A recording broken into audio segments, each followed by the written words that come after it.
knowledge, which is the Arabic word is ilm, and then we have tarbiyah, which is to do with development, and this is what encompasses education in our religion of Islam, where Allah tells us to seek knowledge, right? And the one that seeks knowledge is better than the one who doesn't seek knowledge, and the one who has knowledge is better than the one who doesn't have knowledge. And so, well, like I said, knowledge, what does it consist of? Is it just information, or is it actually, also taking on that information and that information impacting on the way you are and having an effect on the people around you? So that the sciences of the different jurisprudence also developed in Iraq, for example, the Hanafi madhab, but also there was non-religious sciences, if you want to call it that, that developed there. And so we have a guest later on who's a math teacher. We could discuss algebra with him. But we know that in Islam, Muslims were the ones that came up with the original algebraic sort of concept in the first place. Many years ago, before this development of technology, and these were Muslims who were at the forefront of all forms of education. Let's talk a little bit about the education system in the UK. So from a non-Islamic perspective, ultimately it's a numbers game. It's trying to get many students as possible, getting the best grades possible.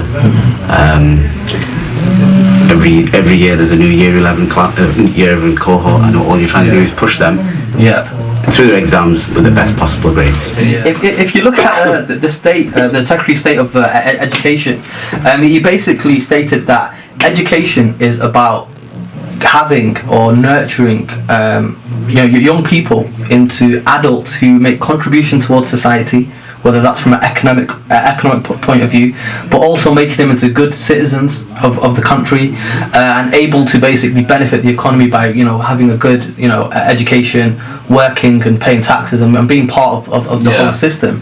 And from what you're saying, Ghulam Sahib, there seems to be a lot of emphasis on the actual numbers, as we say, the actual grades. But what about the development side? I mean, what happens in school about getting a student who's 11 years old or 12 when they start in high school? What's the process of actually developing them from when they leave? Because they spend 5 very crucial years, and if you speak to any parents, they'll tell you that these are the crucial years, which is the teenagers from 11 to 12. Well, I think since the Conservatives have come in, they've actually, from my personal opinion, have actually, they've hindered development. They've actually put barriers for, particularly, Now that training, that nurturing and everything else that goes around that, it's supposed to create a person who has a critical thinker, who is a critical thinker. This is what the actual knowledge does to you. However, in today's society, what is education actually doing? And I mean, everybody will probably agree with this, and maybe it's not every single school that's doing this, but the majority are. It's become a numbers game. And why has it become a numbers game? We're actually, the education system, current education system, is dumbing people down. It's not actually, massaging their skill set or their critical thinking side. It's dumbing them down to become part of a mundane society. Pay your taxes, do not question anything, just do as you're told. Memorization, memorize this, so that you do well in your exam. But actual development and actual contribution into society, non-existent.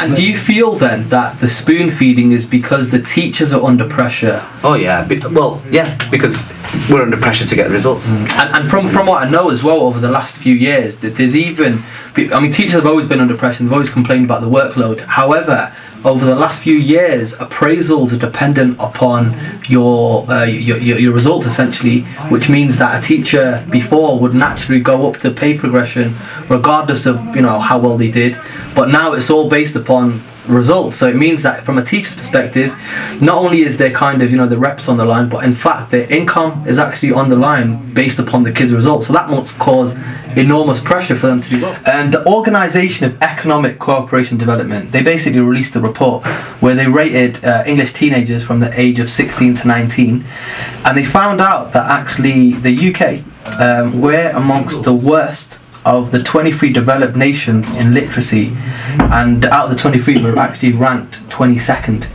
And if you go back to 2002, we were ranked actually second in developed countries, and there's been a dramatic decline while others have developed.